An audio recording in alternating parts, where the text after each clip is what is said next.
Alhamdulillah alladzi arsala rasulahu bil huda wa dinil haqq liyudhhirahu 'ala ad-din kullih.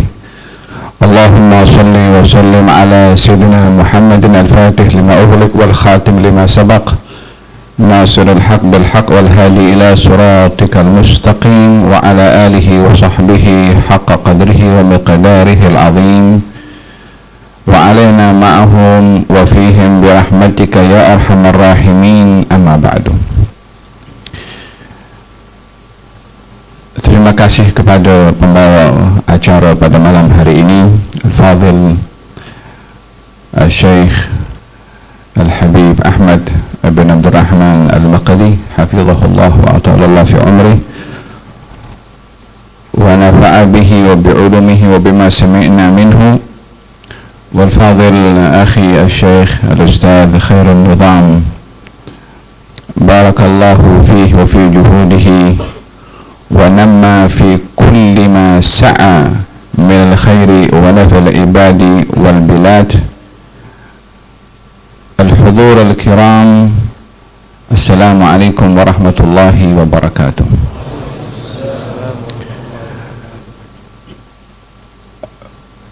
Pertemuan pada malam hari ini adalah memiliki keistimewaan tersendiri disebabkan oleh kerana al-jawul ilm, yakni suasana yang kita ada sekarang ini adalah melihat bagaimana hebatnya ilmu dengan adanya orang-orang yang mencari ilmu seperti antum yang hadir pada malam hari ini. Dan tidak dinafikan bahwa ilmu itu adalah warisan tunggal yang ditinggalkan oleh Rasulullah sallallahu alaihi wa alihi wa sahbihi wasallam. Lebih-lebih lagi pada usia yang begitu mencabar, yaitu usia syabab, usia masa muda, seperti mana diperdengarkan sebentar tadi oleh Habib Abdul Rahman Al-Maqdi, mengenai mengambil peluang dan waktu khususnya di masa muda untuk apa kita memanfaatkan pada usia muda itu yang akan menjadi pertanggungjawaban antara kita dengan Allah Subhanahu wa taala, seperti mana dalam hadis yang dibacakan tadi, syababaka qabla haramika, dan juga pada hadis yang kedua, wa an syababihi fima ablah, tentang masa muda apa yang sudah dipergunakan. Manusia dalam hidup ini tidak terlepas daripada 3 marahil minal umur, yakni 3 fasa pada umur, mula daripada lahir sampai ia wafat. Walaupun hakikat umur manusia secara keseluruhan akan terbagi 5 marhalah, ada 5 marahil pada keseluruhan umur, yakni umur ini kalau dibagi pada manusia ada 5 tahapan atau 5 fasa. Kita berada pada fasa yang kedua pada umur ini, dan kita akan melalui 3 fasa lagi pada umur. Fasa yang pertama umur adalah ketika Allah Subhanahu wa ta'ala mengeluarkan anak cucu cicit Nabi Adam daripada sulbi Nabi Adam, lalu ditanya oleh Allah Subhanahu wa ta'ala, alastu birabbikum, qalu bala, wa idh akhadha rabbuka min bani Adam min zuhurihim dhurriyyatahum wa ashhadahum ala anfusihim alastu birabbikum, qalu bala syahidna an taqulu yawmal qiyamah inna kunna an hadha ghafilin. Keberadaan kita di alam itu adalah umur yang kita lalui, dan umur itu berakhir dengan dipindahkannya daripada sulbi kepada rahim. Bermula umur yang kedua setelah umur yang pertama tadi yang dinamakan alamul dzar. Bermula umur yang kedua mula daripada berada dalam janin atau menjadi janin dalam kandungan ibu sampai ia wafat. Inilah yang saya maksudkan tadi, terbagi kepada 3 fasa pada umur ini. Apakah 3 yang akan dilalui oleh manusia pada umur dia berada dalam kandungan ibu sampai ia wafat? Allahu khalaqakum min dha'fin thumma ja'ala min ba'di dha'fin quwwah thumma ja'ala min ba'di quwwatin dha'fan wa syaibah yakhluqu ma yasha. Allah menciptakan kamu daripada lemah, mulai daripada kita lahir sampai kita berumur balik, masih pun kita memerlukan bantuan daripada orang lain. Proses yang detail diperincikan oleh Allah dalam Al-Quran pada ciptaan makhluk itu adalah manusia. Penjagaan yang begitu teliti daripada Allah terhadap makhluk, penjagaan kepada ciptaan manusia. Ada malaikat khusus dicipta oleh Allah, tugasnya menjaga rahim, sehingga pertukaran dalam kandungan itu menjadi laporan khusus malaikat kepada Allah Subhanahu wa ta'ala untuk memberitahukan, walaupun Allah maha mengetahui atas segala-galanya. Pemberitahuan itu bukan karena Allah tak tahu, tetapi untuk memberitahu kepada kita bagaimana kita ini manusia, gabungan daripada daging dan jasad dan juga ruh, begitu dipelihara, dijaga oleh Allah Subhanahu wa ta'ala, sehingga dikatakan dalam syair, fa anta birruhi la bil jasadi insanu. Kamu itu dengan ruh berharga menjadi manusia. Harga yang sangat mahal pada diri seseorang, bukan tubuh badannya, karena pada akhirnya tubuh badan ini akan berakhir dan bertukar dan bercampur dengan tanah dan akan hilang. Wala yabqa illa ruh, yang akan tetap dan kekal adalah ruh, dan ini adalah jauhar, mutiara yang sangat mahal harganya, bukan dinilai dengan duit ataupun dirham dengan apapun juga, tapi nilai ruh ini adalah imma sa'adah wa imma syagawah waliyadzubillah. Nilai ruh ini imma orang itu bahagia selama-lamanya atau dia celaka waliyadzubillah selama-lamanya. Nas'alullah lana wa lakum al-afiyah. Dan di dalam penciptaan manusia ini yang begitu detail dan dijaga oleh Allah Subhanahu wa ta'ala, dan ada malaikat khusus dinamakan malaikat rahim menjaga proses perubahan manusia ini, disebabkan oleh karena asir, rahasia yang Allah akan berikan kepada manusia yang begitu besar tanggung jawab itu, yang tidak diberikan kepada yang lainnya. Rahasia yang dimaksudkan dan yang dibebankan sebagaimana dikatakan tadi oleh Ahmad bin Abdul Rahman, yakni at-taklifi tashrif, yakni adanya amanah, adanya tanggung jawab, adanya tugasan, yang dengan tugasan manusia itu syurif, dimuliakan.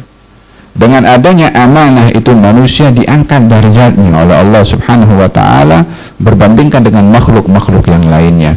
Berapa ramai makhluk yang dicipta oleh Allah Subhanahu wa ta'ala daripada al-mukallafin, manusia ya, jin ya, malaikat pun dengan hudud yang terhad, ada taklif juga kepada mereka. Tetapi siapa yang mendapat tasyrif daripada keseluruhan makhluk itu, daripada ketiga-tiga makhluk? Bukankah manusia? Bukankah malaikat dan jin disuruh sujud kepada manusia, disuruh sujud kepada Nabi Adam alaihissalam? Apa yang ada pada manusia sehingga malaikat yang mendahului ciptaan manusia, jin yang mendahului ciptaan manusia, diperintahkan Allah, declare daripada Allah Subhanahu wa ta'ala untuk hormat kepada insan yang baru dicipta oleh Allah Subhanahu wa ta'ala, gabungan daripada jasad dan juga ruh yang namanya Adam. Wa idh qala rabbuka lil malaikati inni ja'ilun fil ardi khalifah qalu ataj'alu fiha man yufsidu fiha wa yasfiku ad-dima' wa nahnu nusabbihu bihamdika wa nuqaddisu lak qala inni a'lamu ma la ta'lamun. Allah tidak memberikan jawaban ketika disoal oleh malaikat kenapa menciptakan, dan kita semua sebagai tulabul azhar, kita sedia maklum, sedar dan tahu soalan daripada malaikat bukan soalan protes, bukan soalan kritik, bukan soalan tidak ridha dengan apa yang Allah ingin lakukan, tapi ini soalan adalah soalan istifham untuk lil akhril ma'lumat, untuk mengetahui. Orang yang tidak tahu adalah bertanya untuk mendapatkan jawaban. Ketika malaikat bertanya, Allah tidak memberikan jawaban langsung kepada malaikat kenapa diciptakan manusia ini. Hanya diberitahukan, inni a'lamu ma la ta'lamun, aku tahu apa yang kamu tidak tahu. Supaya apa? Jawabannya kemudian. Jawabannya praktikal, bukan teori lagi. Kalau diberitahu secara teori, walaupun ia memuaskan, tapi sekedar teori. Tapi kalau jawaban praktikal, maka lebih menguatkan dan memuaskan kepada yang bertanya, kenapa manusia dicipta oleh Allah? Apa yang menyebabkan manusia itu dicipta oleh Allah? Yang menjadi persoalan kepada malaikat bertanya kepada Allah Subhanahu wa taala. Allah Subhanahu wa taala memberikan jawaban kepada malaikat kenapa ciptaan manusia, menciptakan manusia, dengan manusia itu yang menjawab kepada malaikat. Apa yang menjadi jawaban kepada Allah Subhanahu wa taala atas soalan tersebut? Fa'allama Adam al-asma'a kullaha thumma aradahum 'ala al-malaika. Allah ajarkan ilmu kepada manusia, nama-nama, kemudian di-offer, ditunjukkan kepada malaikat. Semalam malaikat tanya kenapa cipta manusia, ya kan? Yang dipersoal oleh malaikat, dialah yang menjawab kepada malaikat. Apakah yang terjadi adalah manusia menjadi ustaz kepada malaikat, manusia menjadi muallim kepada malaikat, manusia menjadi orang yang diberikan keistimewaan ilmu oleh Allah Subhanahu wa taala yang tidak diajarkan kepada para malaikat, sehingga ketika arada malal malaika faqala anbi'uni bi asma'i haula. Allah bertanya kepada malaikat, coba beritahukan nama-nama ini semua. Qalu subhanaka la ilma lana illa ma 'allamtana innaka antal alimul. Fa'allama Adam al-asma'. Kemudian Allah berfirman kepada Nabi Adam, ambi'hum bi asma'ihim.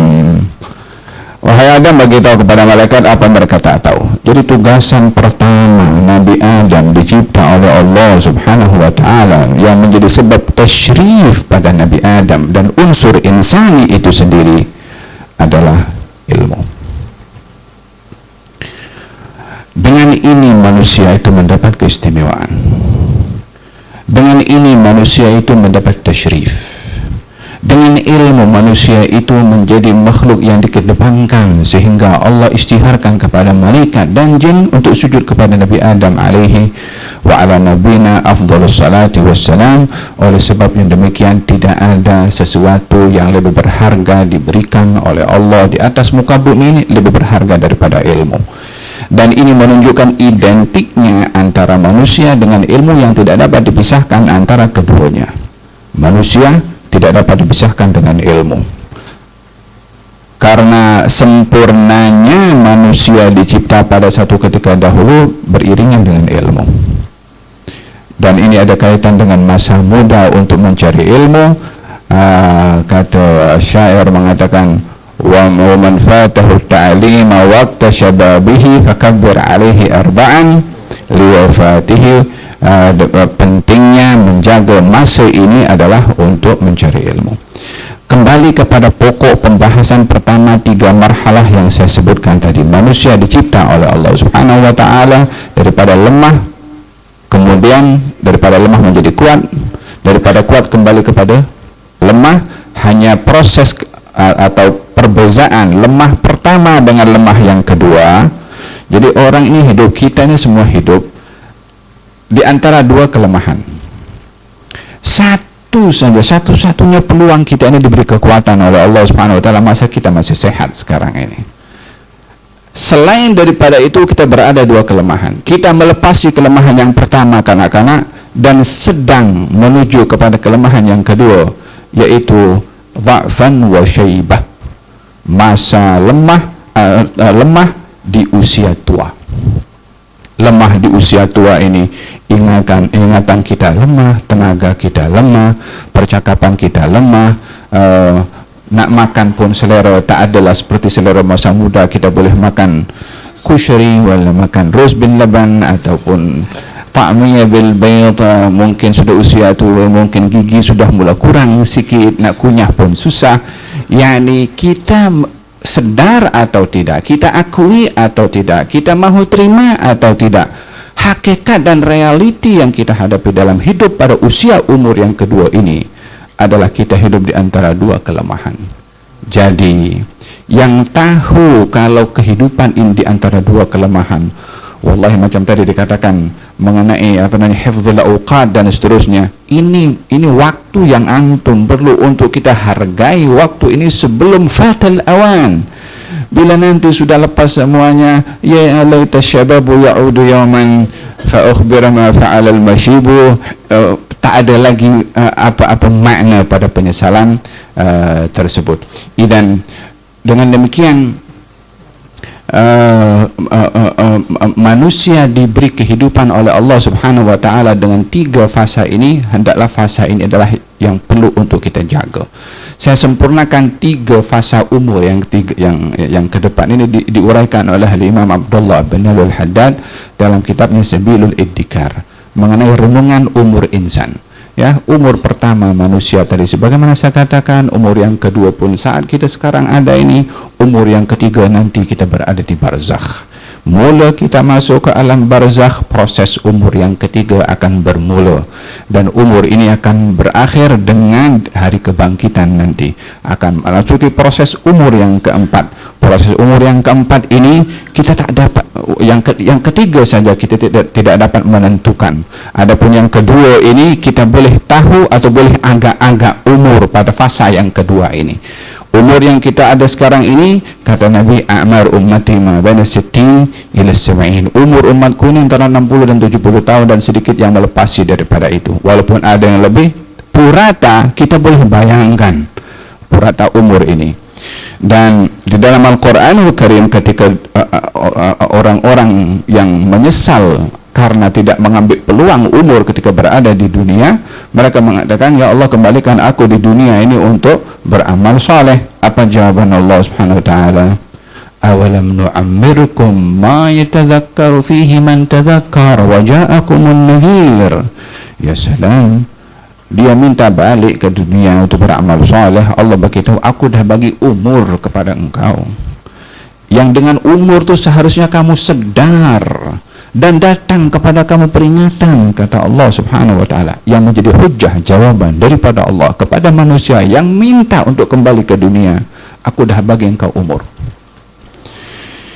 Dan dengan demikian kita berada dalam fase yang sangat khatir, yang kalau lalu maka tidak dapat pusing balik. Ini bukan CD. CD kalau kita lepas sikit kita boleh reverse ke belakang, tapi ini masih khalas. Al-waqtu kas-sayf in lam taqta'hu qata'aka. Wa umur yang ketiga bunuh daripada alam barzakh, dan umur yang keempat saat dibangkitkan, dan saat dibangkitkan itu wal yawmu inda rabbika ka alfi sanatin mimma ta'udun. Satu hari nanti di hari kiamat macam 1000 tahun. Ya salam, siapa boleh hidup di atas dunia ini 1000 tahun? Ya kan, yang mengharap ada wala tajidunahum asyaddan nasi ala hayah, ya kan, yawaddu ahaduhum law yu'ammaru alfa sanah wa ma huwa bimuzahzihihi minal adzabi ay yu'ammar. Tak ada orang akan hidup sampai 1000 tahun pada zaman ini. Kalau ada pun juga orang hidup 100 tahun dah boring dah, kan. Fal insan hakadha, ya. Fa asyahid di sini ketika sampai kepada peringkat umur yang keempat tadi dibangkitkan, mula proses yang satu hari macam 1000 tahun. Itu di akhirat. Dan kita tak tahu berapa lama akan berada, kita berapa stesen akan kita lalui di akhirat nanti. Bermula dibangkitkan, bermula pada mahsyar, bermula di mizan. Ya salam, Allah, kita akan berhadapan dengan Allah one by one. Masing-masing akan dihadapkan kepada Allah Subhanahu wa taala farda, satu-satu akan berhadapan dengan Allah Subhanahu wa taala. Kemudian terakhir adalah ketika orang berada di syurga, semoga kita termasuk daripada mereka, dan orang-orang berada di neraka, semoga Allah lindungi kita daripada neraka. Idzan 3 umur yang saya sebutkan tadi, bermula di barzakh, bermula di hari kebangkitan nanti, dan bermula nanti masuk syurga atau neraka, bergantung kepada umur yang kedua yang sedang kita berada sekarang ini. Yang ke depan itu bergantung kepada yang sekarang. Jadi umur ini begitu sangat berbahaya kalau tidak dimanfaatkan oleh seseorang dalam fasa yang Allah berikan kepada kita. Pada usia, pada umur yang Allah Subhanahu wa taala berikan dan begitu penting dan bahaya kalau tidak dimanfaatkan, manusia di sini mendapat peluang daripada Allah Subhanahu wa taala untuk merealisasikan hakikat ciptaan manusia yang beriringan dengan ilmu, sebagaimana saya katakan pada awal tadi, ya. Ilmu ini senjata yang kalau digunakan untuk yang baik oleh seseorang, dia akan membawa kebaikan, dan kalau digunakan untuk dimanipulasi, dia akan membawa kebinasaan yang hancur dan merosakkan dan bahaya, sampai dikatakan zallatul alim, zallatul alam. Orang berilmu ini kalau tergelincir salah, maka yang binasa itu alam, yakni bukan hanya satu wilayah atau satu negeri, tapi ini bahaya. Ilmu kalau salah disampaikan oleh seseorang akan menyebabkan binasanya alam. Kalau kita pernah melihat atau mendengar, saya yakin antum pun tahu, ketika seorang yang sakit, kepalanya luka dalam satu peperangan, lalu kemudian dia dia bangun subuh dalam keadaan dirinya janabah, lalu dia bertanya kepada temannya, katanya, saya dalam keadaan janabah nak sholat subuh, macam mana? Katanya, engkau kena mandi juga, kena bersihkan, angkat hadas kecil dengan hadas besar, kena mandi. Katanya, aku luka, tetap juga kena mandi. Oh, dia mandi air masuk ke dalam, kena luka di kepalanya, maka orang itu pun meninggal dunia. Berita sampai kepada Rasulullah Shallallahu Alaihi Wasallam, Nabi mengatakan, qatalahullah. Yang jawab tuh dah bunuh kepada orang tuh, dan dia akan diperangi oleh Allah Subhanahu wa taala. Dengan apa? Dengan jawaban terhadap satu soalan terkait dengan hukum hakam yang dijawab tanpa amanatul balagh, tanpa ada amanah menyampaikan. Yani amanah dalam menyampaikan, hendaklah seseorang sebelum menyampaikan tahu apa yang disampaikan itu adalah perkara yang benar dan bukan fatwa asywa'i, bukan fatwa ditaburkan kemana-mana. Dan fitnatul zaman, fitnah yang berlaku di akhir zaman seperti ini adalah fitnah di mana ilmu sudah tidak lagi dijaga seperti mana layaknya ilmu itu dijaga. Kalau dahulu orang ditanya tentang hukum hakam, dia offer kepada yang lain supaya dirinya terlepas daripada tanggung jawab memberikan fatwa. Ajra'ukum, orang yang paling berani berfatwa, ajra'ukum ala nar, yakni orang paling berani berfatwa keluarkan hukum tanpa dia merujuk kepada dasar-dasar hukum yang perlu untuk dia kaji, maka dia menjerumuskan dirinya ke neraka, kata Nabi SAW. Untuk mengelak daripada banyak memberikan jawaban yang dia risau jawaban itu betul atau tidak, di offer kepada yang lainnya. Kita punya zaman sekarang ini fatwa on time, terus dengan kita punya handphone saja khalas fatwa mansyur bidun hadar tanabbuh tafakkur wal ihtiyat. Hadza kata baginda Rasulullah sallallahu alaihi wasallam, inna min asyratis saa'ah, di antara tanda-tanda kiamat, an yurfa'al ilm, ilmu diangkat, wa yakthur al-jahl, dan akan banyak kebodohan. Kebodohan ini bukan hanya terhad kepada orang tak belajar, tapi kebodohan kepada orang berilmu yang tak jaga ilmu. Kemudian wa yakthur al-fitan, fitnah akan banyak. Dan yang ketiga, yang keempat adalah wa yakthur al-haraj, dan banyak berlaku pembunuhan. Empat ini disebutkan oleh Nabi Shallallahu Alaihi Wasallam mengenai tanda-tanda kiamat. Yang pertama adalah terangkatnya ilmu tersebut. Namun di samping khabar yang begitu keras daripada Nabi bahwasanya diangkatnya ilmu, saya katakan tadi daripada awal kan, manusia ini dicipta identik dengan ilmu, beriringan dengan ilmu. Kalau ilmunya diangkat, yang ada apa? Manusia dengan tanpa ada isi, tong kosong nyaring bunyinya, faqidu syai' la yuti. Tidak dapat dipisahkan manusia dengan ilmu dan amanah dalam menyampaikan ilmu. Namun yang diberitahukan oleh Nabi di akhir zaman adalah ilmu itu diangkat. An yurfa'al ilm. ilmu itu diangkat bukan disebabkan oleh karena tak adanya kitab. Kitab semakin hari semakin banyak dicetak, bahkan lebih canggih sekarang dengan kita punya handphone. Sekarang pun juga mungkin puluhan ribu kitab kita boleh download dan kita simpan dalam maktabah syamilah. Dan dengan mudahnya pada zaman sekarang ini untuk kita mendapatkan informasi, tinggal masuk dalam kita search, tekan apa kalimat kita nak cari, atau kepada Syekh Google kita masukkan kalimat kita nak cari, ya'ti kullama turid, yani kullama turid lak khiyar wa takhtar ma tasha. Hadza kalau tidak didasari orang itu dengan ilmu yang betul-betul dia dapat membezakan mana yang baik mana yang buruk, maka dipikir rasanya daripada semua pendapat ini mana yang paling senang ya. Kalau dah ini masalahnya, dan itu banyak berlaku. Orang mencari maklumat dalam internet, bukan semua yang mencari kebenaran, tapi mencari mana yang agaknya paling senang saya nak.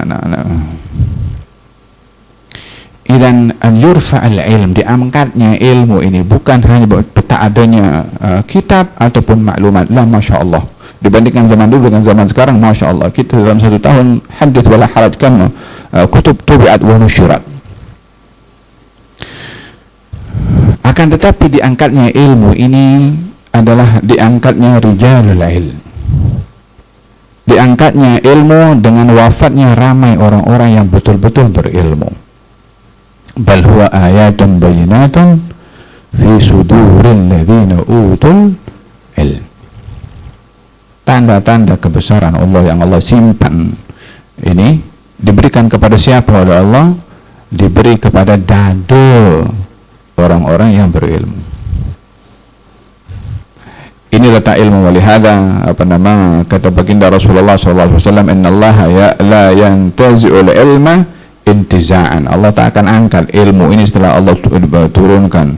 Wa innama dhahabal ilmu bidhihabil ulama.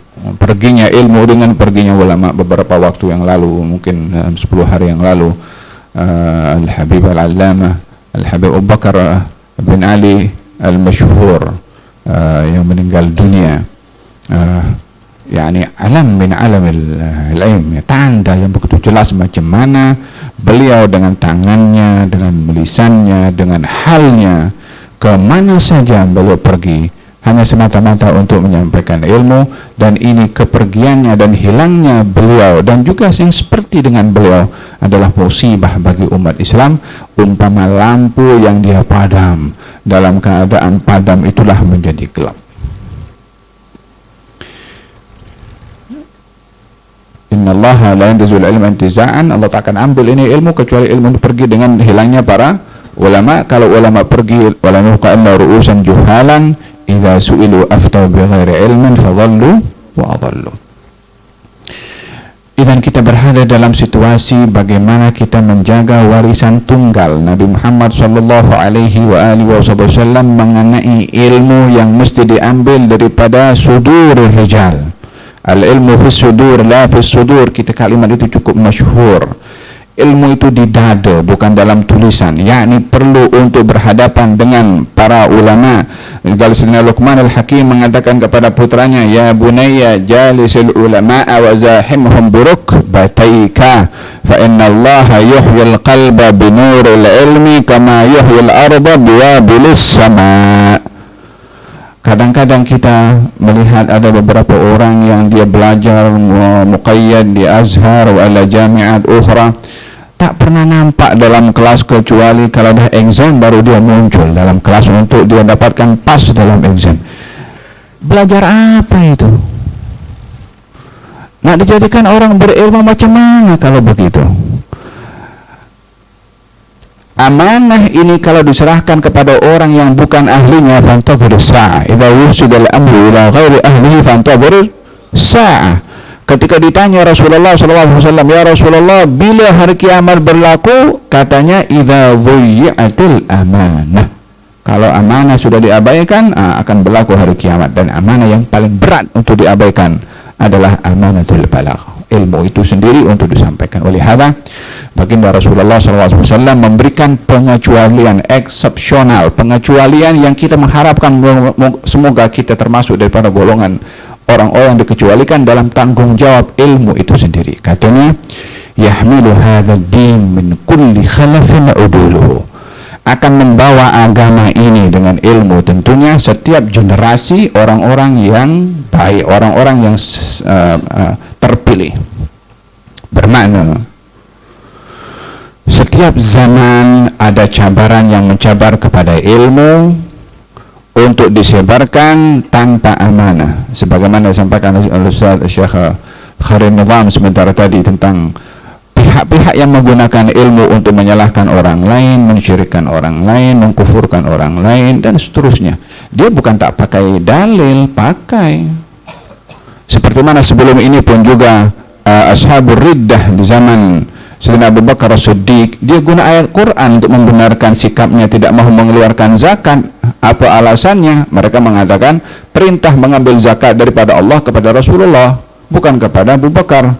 Kan dalam Quran diperintahkan khudh min amwalihim, ambillah wahai Rasulullah Muhammad harta daripada mereka, ya kan, untuk mengeluarkan zakat lah. Perintah itu daripada Allah kepada siapa? Kepada Nabi, bukan kepada Abu Bakar. Untuk apa kami nak keluarkan zakat kepada Abu Bakar? So dia guna dalil Quran.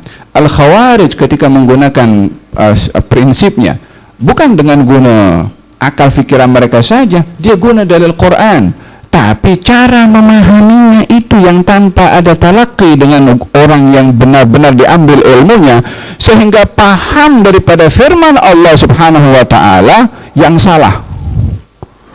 Bukan nasnya yang salah, tapi pemahamannya yang salah. Tetapi bila pemahaman terhadap nas itu diangkat sama rata dengan an-nas, ini akan menjadi musibah besar kepada orang yang mempunyai perangai sedemikian. Fahmun nas, memahami nas itu berbeza dengan an-nas. Tidak boleh orang itu memahami satu pemahaman dalam nas terus dia mengatakan inilah maksud an-nas. Daripada mana awak tahu? Bukan Nabi, bukan Rasul. Kalau yang menafsirkan adalah Rasulullah SAW, khalas, ada musallam. Tapi selain daripada Rasulullah ingin memahami an-nas, lalu kalau berbeza dengan apa yang dia paham terhadap an-nas, ada khalas, ini salah, ini syirik, ini bid'ah, ini sesat, dan seterusnya. Mula bila awak jadi hakim akhirat untuk menentukan orang sesat tak sesat? Galis dan Imam Malik mengatakan setiap perkataan boleh diterima, boleh ditolak, kecuali Tuhan punya makam nih, Rasulullah SAW. Bermakna kata-kata ini memberikan ruang kepada kita untuk berusaha, berijtihad untuk memahami, bukan untuk menghukum kepada orang lain dengan salah, dengan menghukum diri sendiri yang paling betul. Saya bawakan satu kita dalam Sahihul Bukhari, ada perbezaan antara Nabi Daud dengan Nabi Sulaiman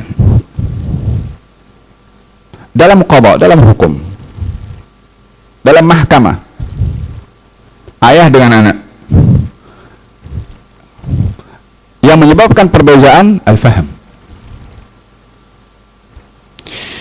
Di dalam Al-Quranul Karim Allah Subhanahu wa ta'ala menceritakan tentang Nabi Daud menghukum kepada ini kisahnya begini. Ada satu orang punya kambing dan ada satu orang punya kebun anggur. Yang punya kambing, kambingnya ini masuk kebun anggur dan rosakkan ini pokok anggur semua, tumbang. Yang punya anggur pun datang pergi ke Nabi Allah Daud, report, aku minta ganti rugi. Dipanggil orang yang punya kambing, mengakui kalau kambingnya merosakkan. Kata Nabi Daud, oke, kalau begitu kau punya kambing, kasih kepada yang punya kebun. Karena dia kena ganti semua yang dirosakkan oleh kambing yang dimiliki oleh seseorang ini. Maka setelah itu tuan punya kambing setelah dihukum demikian, untuk menyerahkan kambingnya kepada yang punya kebun dirosakkan ini, dia berselisih dengan Nabi Sulaiman. Ditanya oleh Nabi Sulaiman, apa yang berlaku? Katanya hukumannya begini-begini. Maka kata Nabi Sulaiman, kalau aku yang jadi hakim, aku tak buat macam tu.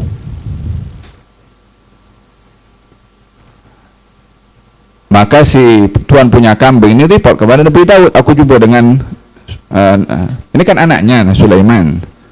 Nabi Sulaiman katanya mengatakan bukan begitu. Coba panggil Nabi Sulaiman. Kalau kamu jadi hakim, apa kamu akan hukum?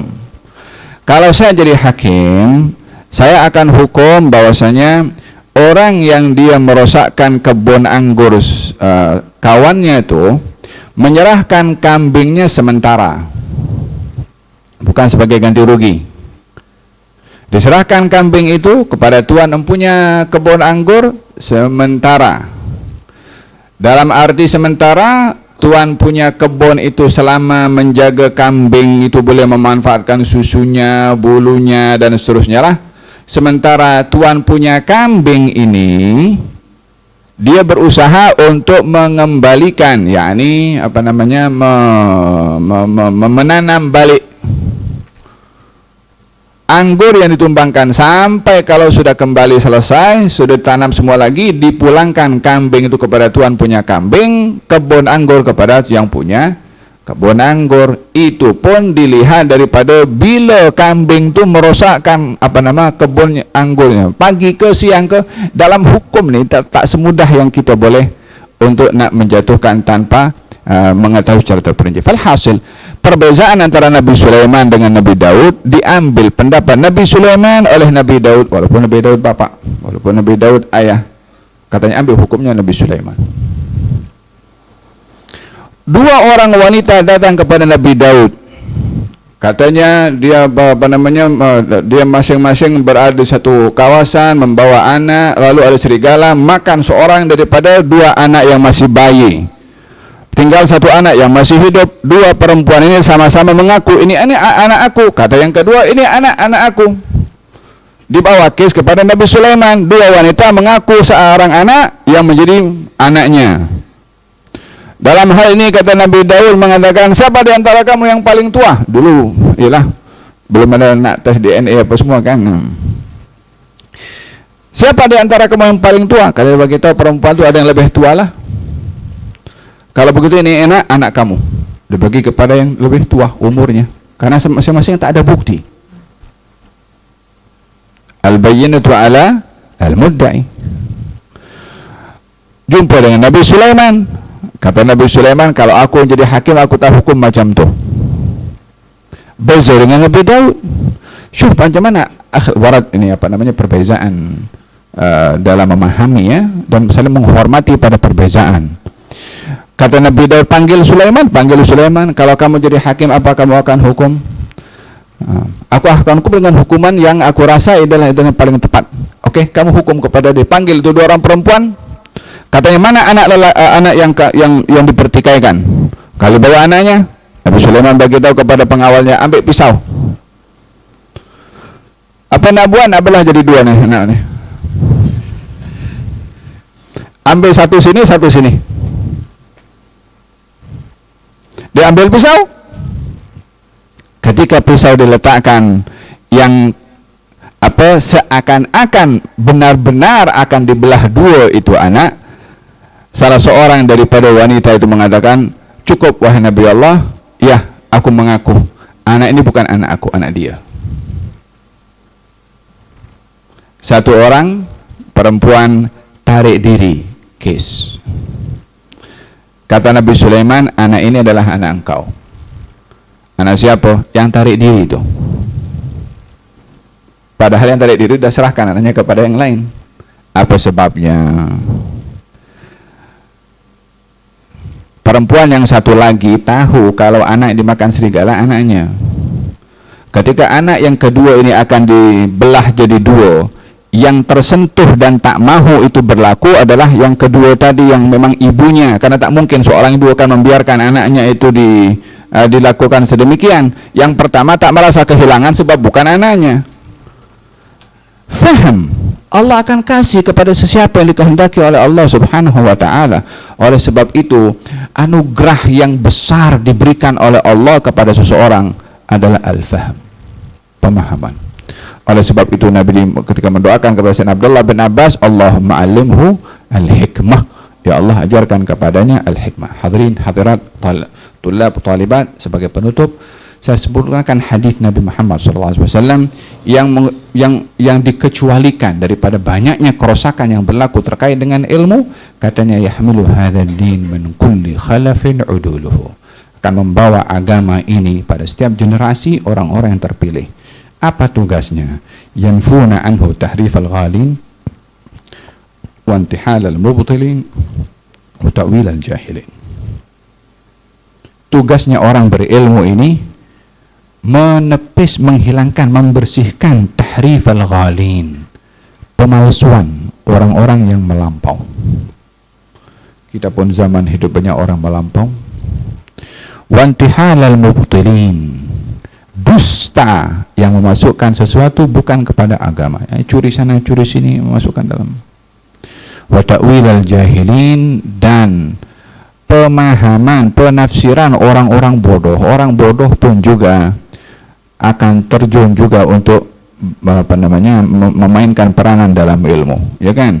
Kita sekarang kalau ada orang, ini tak sentuh siapa-siapa ya, orang backgroundnya tak betul, lepas itu dia insaf pakai songkok, kemudian masuk dalam TV tanya soalan terkait dengan agama. Baru semalam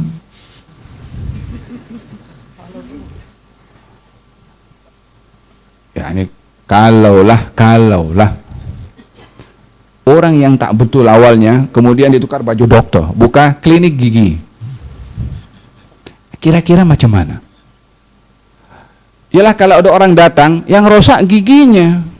Tapi kalau ada orang seperti ini macam mana? Hanya karena banyak pengikut saja ke? Hanya karena dia punya IG itu ada sekian million ke?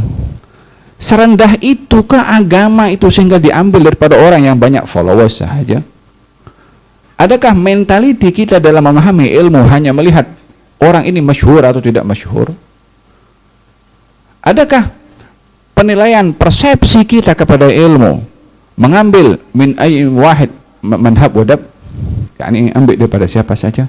Bukan seperti ini cara menilai ilmu untuk diambil daripada sesiapa sahaja, melainkan daripada orang yang ahli. Fas'alu ahla dzikri in kuntum la ta'lamun. Mari kita ambil peluang semasa antum sekarang ini berada dalam marhalatus syabab, yang akan datang cabaran sangat besar kepada antum semua. Ada zawud, bekalan ilmu yang antum perlukan di sini bukan hanya sekedar antum menghafal sahaja. Menghafal semua orang boleh, tetapi yang perlu adalah penyerapan dalam hati dan dado ini. Hayati ilmu itu sehingga hati kita tersentuh dengan ilmu tersebut, sehingga kita ada azam ilmu yang kita dapat. Sebelum kita sampaikan, kita dah buat. Ilmu yang kita nak sampaikan, sebelum kita sampaikan, kita sudah laksanakan ilmu tersebut. Dan ini tidak mungkin hanya kita dengan kitab sahaja, hari-hari bangun tidur kitab, tanpa kita duduk dengan para ulama. Antum hidup di satu tempat yang ramai para ulama. Jangan lepas hadir kelas di Azhar. Walaupun tak ada tahdzir pun juga, tak tahu sekarang ada tahdzir ke tak ada tahdzir saja. Pergi juga hadir. Barakah ilmu itu adalah akan didapat dengan kehadiran. A'tini kullak asa u'tika ba'dhi. Ilmu itu kalau boleh bercakap, bagi kepada aku apa yang kamu punya, aku bagi sedikit daripada apa yang aku punya. Hargai ilmu itu dengan sungguh-sungguh, dengan kita menghadiri dengan haus untuk mencari ilmu. Jangan sekali-kali kita mendengarkan ilmu ala. Berapa kali kita dengar nih, dah hadis ini daripada dulu dah. At-tahgir kepada ilmu seperti ini akan menghilangkan barakah ilmu yang didapat oleh seseorang. Ambil peluang pada masa ini untuk kita berbekal dengan ilmu. Cabaran di masa akan datang yang akan datang cukup berat. Kita berhadapan dengan, tadi dikatakan oleh Pak Ahmad, kita berhadapan dengan krisis moral. Kita berhadapan dengan orang-orang ingkar agama. Ada orang-orang yang etis, ada orang-orang yang punya pemahaman sendiri terhadap hidup. Macam-macam kita hadapi ya. Ada satu orang datang kepada saya tak percaya itu Quran, firman-Nya Allah, saya tak percaya Muhammad Rasulullah. Muhammad adalah seorang yang genius. Yang cakap ni bukan orang lain, orang-orang kita juga. Lahir daripada keluarga Muslim yang bercakap seperti ini. Ini pun ada yang menjadi penyokong kepada slogan-slogan batil dan mungkar daripada orang Islam. Ada. Mereka inilah yang perlu untuk kita berikan fokus macam mana supaya mengubah kepada mereka cara berfikirnya kepada cara berfikir yang benar, dan itu tidak lain adalah dengan ilmu. Hadirin hadirat yang dirahmati oleh Allah Subhanahu wa taala. Waktu cukup panjang kita lalui, kita pun seronok dapat bertemu dengan antum semua. Saya sengaja sampaikan dalam bahasa Melayu supaya yang menyaksikan di luar sana pun boleh paham juga, dan juga kita berharap kehadiran dan pertemuan kita pada malam hari ini memberikan kesan yang dalam kepada kita dalam memanfaatkan fursah yang diberikan oleh Allah Subhanahu wa taala.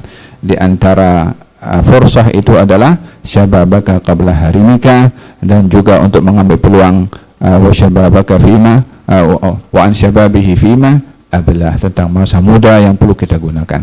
Kita berdoa di majlis yang penuh dengan barakah ini di bulan Muharram al-Mubarak, Syahrullahil Haram. Moga-moga Allah Subhanahu wa taala jadikan majlis ini majlis yang diberkati oleh Allah Subhanahu wa taala.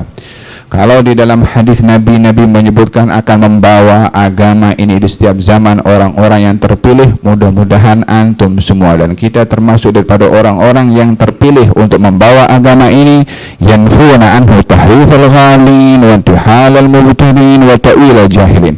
Dan moga-moga Allah Subhanahu wa taala berikan kepada kita penghayatan akan tasyrif yang diberikan oleh Allah dengan ilmu, untuk kita dapat menghargai ilmu itu dengan kita mengkaji, bermutalaah, menghafal, datang kelas, datang kepada ulama, dan juga mengulang kaji apa yang kita dapat untuk dapat kita praktis untuk diri kita sendiri, dan diberikan manfaat oleh Allah Subhanahu wa taala ilmu yang kita tak belajar. Wa 'allamaka ma lam takun ta'lam, man 'amila wa man 'alima wa 'amila al-awrasahu Allah ilma ma lam ya'lam. Orang belajar mengamalkan akan diberikan oleh Allah ilmu yang dia tak belajar. Semoga kita mendapatkan daripada Allah Subhanahu wa taala ilmu laduni insyaallah. Dan moga-moga Allah Subhanahu wa taala menjadikan kita orang-orang yang menjadi penyebab penyebaran ilmu, hidayah kepada umat manusia di mana saja mereka berada, khususnya di negara kita sendiri insyaallah.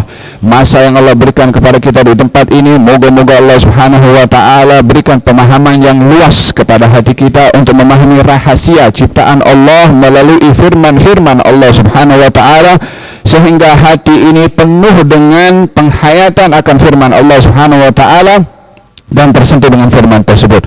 Moga-moga Allah anugerahkan kepada kita kebersamaan dengan Al-Quran, memahami rahasia Al-Quran, menghayati asrar dan anwar Al-Quran, dan bersama dengan Al-Quran fid dunya wal barzah wal akhirah ya arhamar rahimin. Semoga Allah Subhanahu wa taala menjadikan kita orang-orang berada di saf hadapan di dalam membantu menyebarkan warisan Nabi Muhammad sallallahu alaihi wasallam, untuk dekat dengan Nabi Muhammad sallallahu alaihi wasallam dalam firman-Nya, ana wa manittaba'ani, saya dan orang-orang bersama dengan saya, kata Allah Subhanahu wa taala melalui lisan Nabi Muhammad, yaitu orang-orang berdakwah bersama dengan Rasulullah.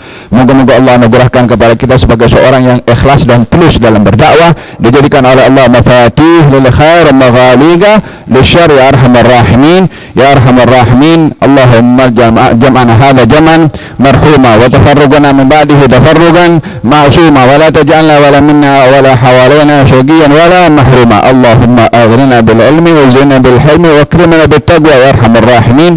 Na'udzubika min ilmin la yanfa', min qalbin la yakhsha, min nafsin la tashba', wa min da'watin la yustajabu laha. Barik fi haula'i at-tullab wa talibat fi talabihim lil ilmi wa zawidhum bil ilmi an-nafi' wa ja'alna wa iyyahum min ad-dallin ilayka bi ikhlasin wa sidqin wa qabulin ya arhamar rahimin. Ij'alna min abrakil umma lil ummah wa anfa'il umma lil ummah. Allahumma inna nas'aluka fi'lal khairat, tarkal munkarat, hubbal masakin, wa idza aradta biqaumin fitnatan faqbutna ghayra maftunina ya arhamar rahimin. Barik fil asatidana al-habib Ahmad bin Abdurrahman al-Magdi wa Syekh al-Ustaz Khairun Nizam barakatan wasi'ah tammah waj'alna iyahum dhukhran lil ibad wal bilad waj'alna min alladhina imtathalu li awamirka wajtanabu min nawahika ya arhamar rahimin ya arhamar rahimin. Wa barik fi man hadar fi hadha al-majma' wa man nazzam hadha al-majma' barakatan ta'ummuhum wa ala ahlihim wa ala auladihim wa ala dhurriyyatihim wa auladana wa dhurriyyatina ya arhamar rahimin. Wassallallahu ala sayyidina Muhammadin wa ala alihi wasallam. Alhamdulillahirabbil alamin. Mohon maaf kalau kelewatan atau terlalu panjang.